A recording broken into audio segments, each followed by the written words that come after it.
At 1:04 a.m., my phone lit up.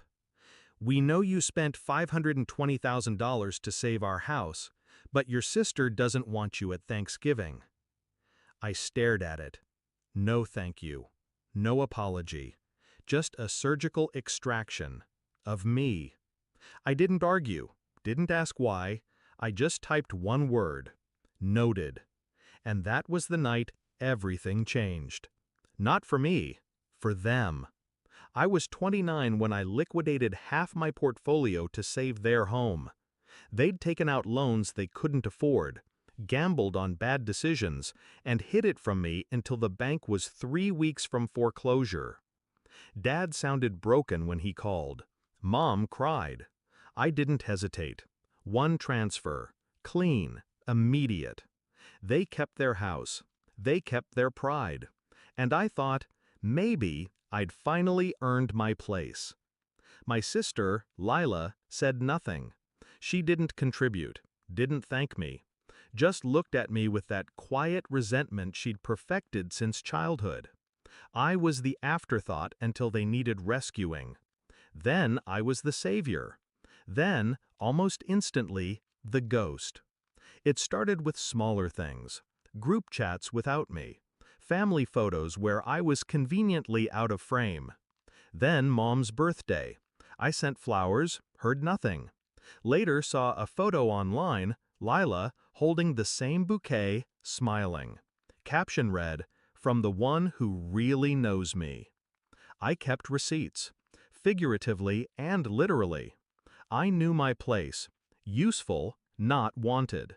So I played the role, silent, watching, until that text at 1 a.m. became the invitation I never knew I needed. They handed me the knife. I just decided where to cut. Step 1, legal ground. I never gave them the house. Not really. The transfer was through a holding company, mine. Legally, they were tenants, not owners. Buried in the paperwork was a condition. If familial estrangement occurs due to demonstrated emotional harm, the asset reverts to the donor. That line cost me $4,000 in legal fees. Best money I ever spent. Step 2, the freeze. Every monthly wire transfer, gone. The $30,000 gift they expected in January, canceled. The college trust I set up for Lila's son, dissolved. Funds moved to a new account, under my control. I wasn't punishing him, but I wasn't financing her.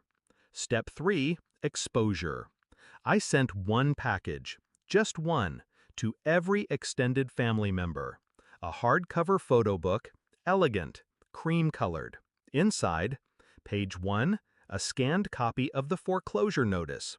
Page 2, the wire confirmation, $520,000, time-stamped. Page 3, that 1 a.m. text. The final page? I never needed a seat at the table. I just needed to know whose house I was sitting in. Lila posted on Facebook 2 days later. Some people are so desperate for attention, they'll destroy their own family. Under it, hundreds of comments. Only one mattered. My aunt. You mean the brother who saved your parents' home? Sit down, Lila. The fallout was nuclear. Mom called me crying, said she didn't mean it, said it was all a misunderstanding. I asked her to repeat the text, word for word. She couldn't. Then Dad tried, told me this wasn't the way to handle it. I told him, calmly, you raised me to be responsible. This is responsibility. Actions, consequences. He hung up. Thanksgiving came. They held it without me, in my house. I didn't stop them, but I did one thing. I sent the local food bank a catered meal in their name. Full spread, enough to feed 200. Then I posted it. Grateful to turn something sour into something warm. Happy Thanksgiving. They saw it. I know they did. Christmas was quieter. The usual avalanche of cards and invitations, none came, except one, from my grandmother.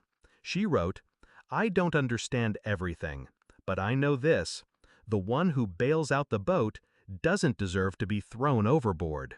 January came, and with it the final move: eviction notices.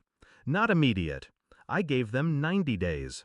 Enough time to figure something out, but not enough to pretend nothing happened. Lila tried once more. She texted, "You're overreacting. You're being cruel." I replied, "No, I'm being exact." She didn't message again. They moved out in March. The house is quiet now, empty, but not abandoned. I haven't sold it, haven't moved in. I just let it sit there. Mine, a monument. Not to revenge, to memory.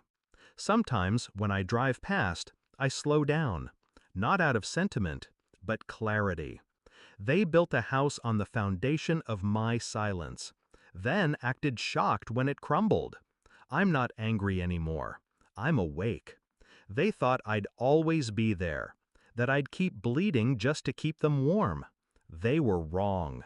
Now they know.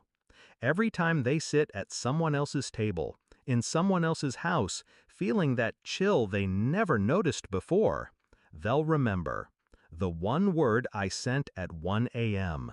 Noted.